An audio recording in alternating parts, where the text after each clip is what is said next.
CM ರಾಜೀನಾಮೆ ಕೇಳುವ ಕುಮಾರಸ್ವಾಮಿಗೆ ನಾಚಿಕೆ ಆಗಬೇಕು. ಡಾಕ್ಟರ್ ರಾಜ್ಕುಮಾರ್ ತೀರ್ಕೊಂಡಾಗ 4 ಜನರಿಗೆ ಗುಂಡು ಹಾರಿಸಿದ್ರು. ಆಗ ಸಿಎಂ ಆಗಿದ್ದಂತಹ ಎಚ್.ಡಿ. ಕುಮಾರಸ್ವಾಮಿ ಅವರು ರಾಜೀನಾಮೆ ಕೊಟ್ರ.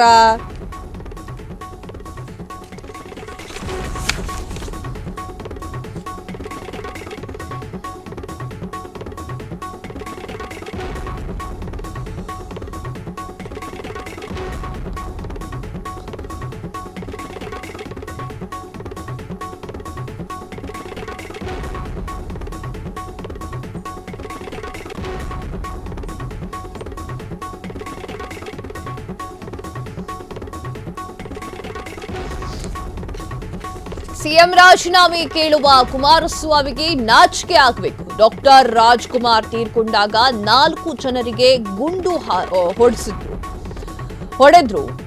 ಆಗ ಸಿಎಂ ಆಗಿದ್ದಂತಹ ಎಚ್.ಡಿ. ಕುಮಾರಸ್ವಾಮಿ ರಾಜೀನಾಮೆಯನ್ನ ಕೊಟ್ರ. ಹಾವೇರಿಯಲ್ಲಿ ರೈತರ ಮೇಲೆ ಬಿಎಸ್ವೈ ಗೋಲಿಬಾರ್ ಮಾಡಿಸಿದ್ರು. ಪಹಲ್ಗಾಮ್ ಉಗ್ರರ ದಾಳಿಯಲ್ಲಿ 26 ಮಂದಿ ಸತ್ರು.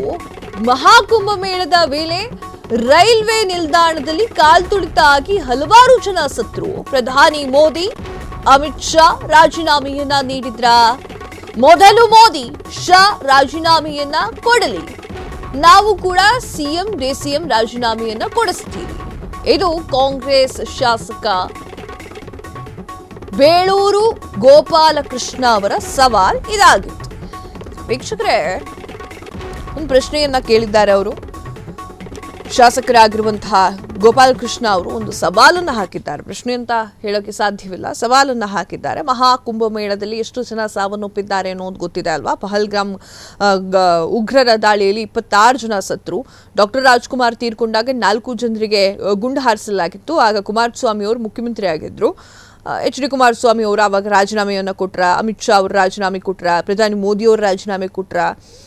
ಈ ಥರ ವಿಚಾರಗಳನ್ನು ಮಾತನಾಡಿದ್ದಾರೆ. ಆದರೆ ಇಲ್ಲಿ ನಿಮ್ಮ ಅಧಿಕಾರದ ಅವಧಿಯಲ್ಲಿ ಇಷ್ಟು ಸಾವಾಯಿತು, ನಮ್ಮ ಅಧಿಕಾರದ ಅವಧಿಯಲ್ಲಿ ಇಷ್ಟು ಸಾವಾಯಿತು ಅಂತ ಹೇಳಿ ವ್ಯತ್ಯಾಸವನ್ನು ನೋಡಲಿಕ್ಕೆ, ಅಥವಾ ಇಷ್ಟಿಷ್ಟು ಸಾವಾಗಿದೆ, ನೀವು ಅಧಿಕಾರದಲ್ಲಿ ಇರಬೇಕಾದ್ರೆ ಸ್ವಲ್ಪ ಜಾಸ್ತಿ ಸಾವಿನ ಸಂಖ್ಯೆ ಇದೆ, ನಾವು ಅಧಿಕಾರದಲ್ಲಿ ಇರಬೇಕಾದ್ರೆ ಸ್ವಲ್ಪ ಕಮ್ಮಿ ಸಾವಿನ ಒಂದು ಸಂಖ್ಯೆ ಇದೆ ಅಂತ ಕೇಳಲಿಕ್ಕೆ ಸತ್ತವರು ಜನಸಾಮಾನ್ಯರು, ಆರ್ಸಿಬಿ ಅಭಿಮಾನಿಗಳು.